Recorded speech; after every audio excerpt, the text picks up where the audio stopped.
Assalamualaikum warahmatullahi wabarakatuh, rekan trader Indonesia dimanapun berada. Jumpa lagi bersama saya Maurits. Kita akan membahas dan mengulas tentang analisa mingguan kita, di mana analisa ini akan berlangsung dari tanggal 9 sampai tanggal 13 pada hari Jumat nanti.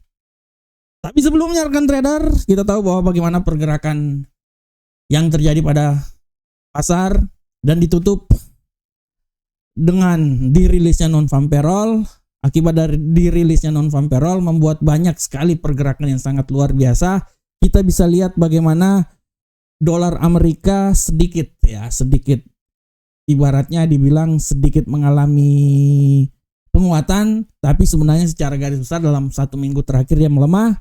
Dan yang luar biasa itu adalah gold, emas mengalami pelemahan yang signifikan rekan trader. Walaupun sebenarnya dia itu masih dalam kondisi penguatan sebenarnya, tapi dia sudah keluar dari zona 2500. Ini seperti dengan apa yang telah saya prediksikan sebelumnya. Dan rekan trader bisa lihat setiap saya melakukan prediksi selalu kenyataannya adalah hampir mendekati ya apa yang saya prediksikan. Oleh karena itu, kalau ada waktu tetap melihat terus prediksi-prediksi yang dilakukan oleh saya atau prediksi yang dilakukan oleh Amarket. Oke rekan trader, tanpa membuang waktu yang lama lagi, mari kita coba lihat apa yang terjadi pada minggu yang lalu. Dari yang terjadi pada minggu yang lalu rekan trader, kita coba langsung lihat dulu. Yang pertama, bagaimana pengaruh kalender ekonomi sangat mempengaruhi arah pergerakan yang terjadi pada pasar. Rekan trader bisa lihat mulai dari hari Selasa. Ya, indeks manajer pembelian sedikit mengalami pelemahan 47,9 dari 48.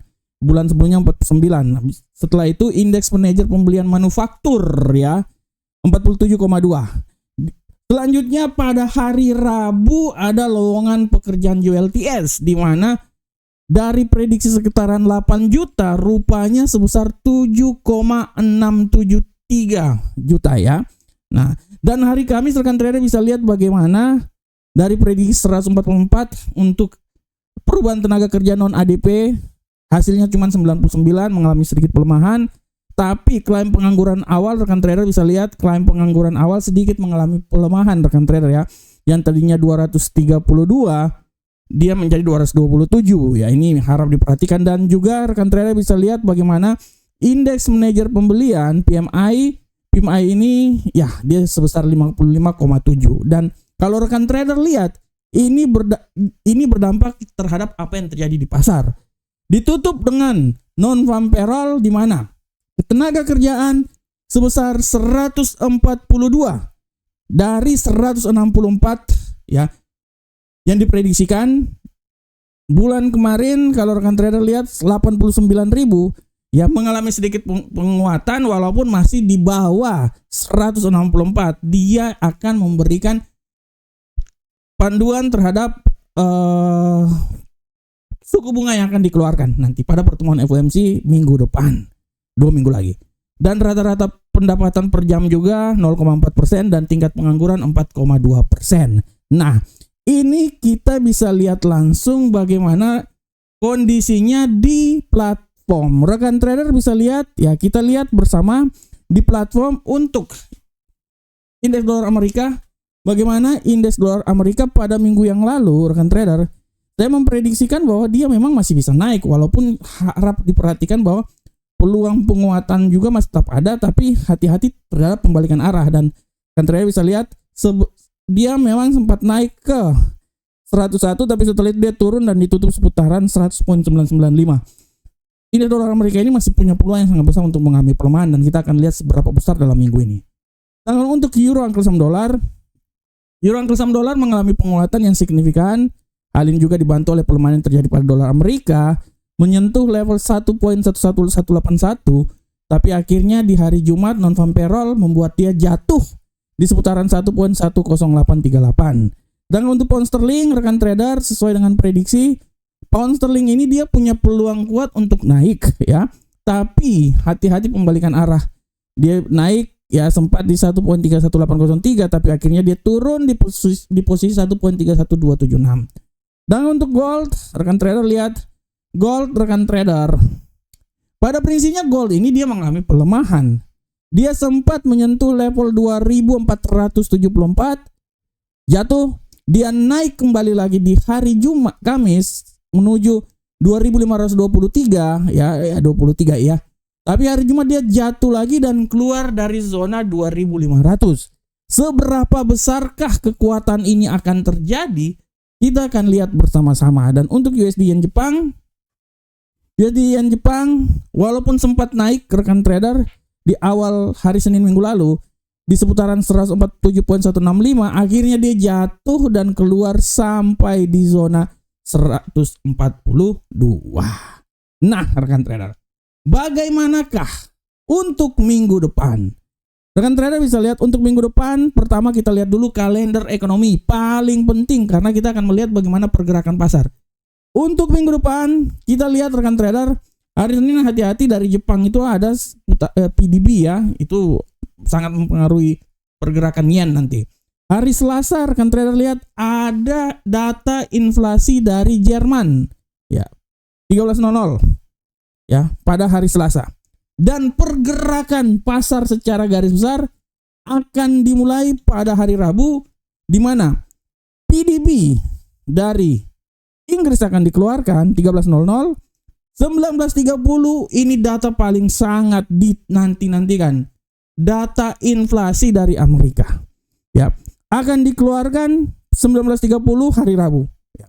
Dan hari Kamis, rekan trader, hari Kamis tingkat fasilitas simpanan dari Eropa, tingkat keputusan inflasi dari Eropa, ya, konferensi pers G20, dan yang paling utama adalah klaim pengangguran awal seperti biasa hari Kamis ya 19.30 dan indeks harga produsen IHP.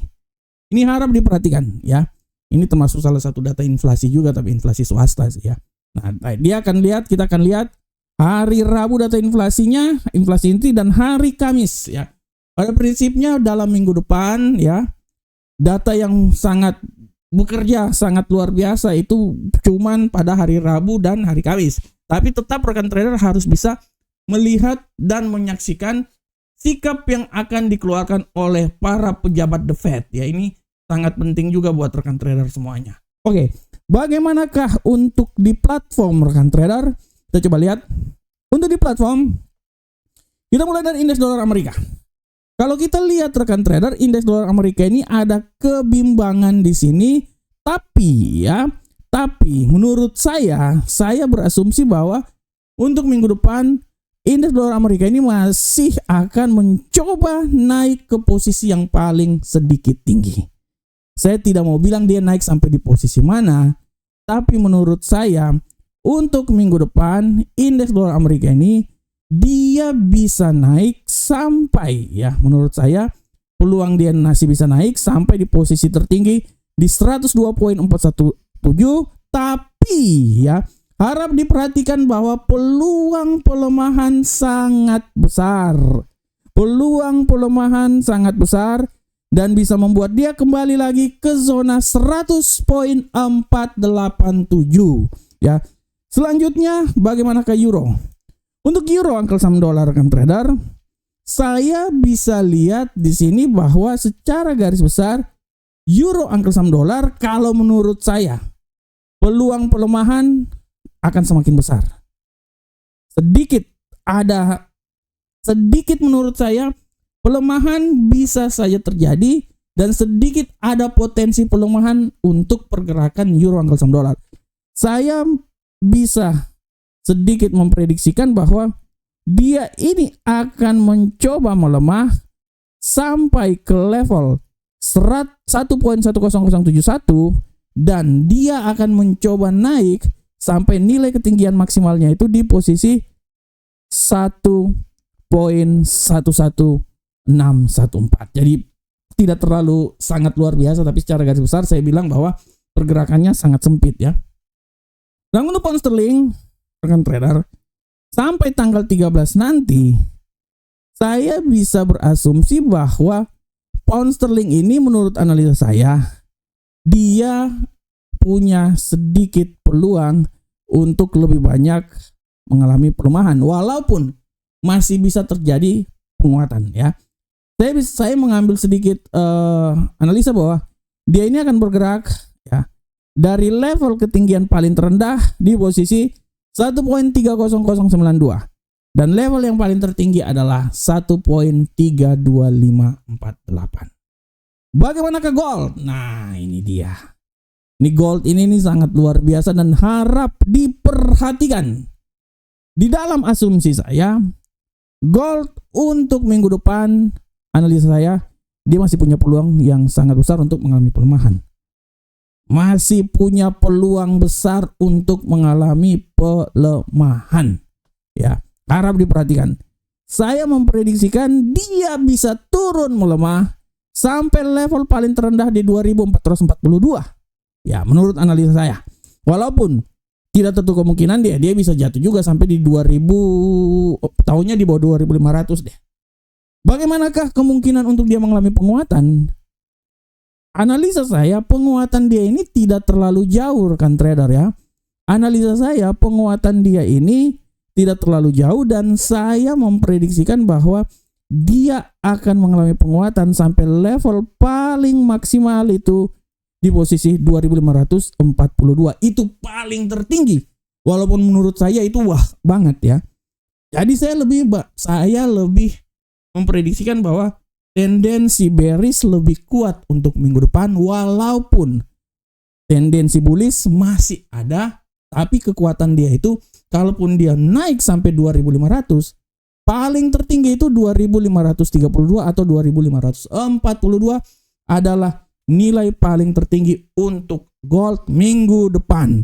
Dan untuk USD Yen Jepang, rekan trader, USD Yen Jepang ya, kalau menurut analisa saya, dia ini masih punya peluang turun tapi tidak terlalu jauh ya. Oke, dia akan turun ya.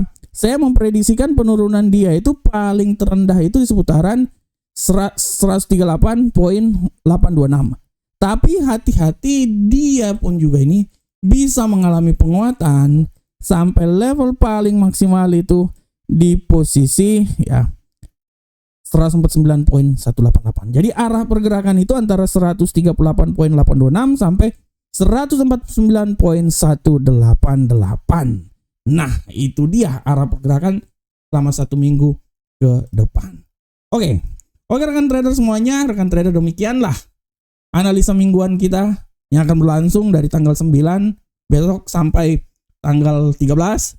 Saya berharap semoga apa yang saya bawakan ini bermanfaat untuk rekan trader semuanya. Tetap semangat, tetap analisa, dan jadikanlah analisa yang dibawakan, diberikan oleh market sebagai landasan untuk trading yang akan dilakukan oleh rekan trader semuanya. Tapi analisa yang paling terbaik adalah analisa yang dimiliki oleh rekan trader semua.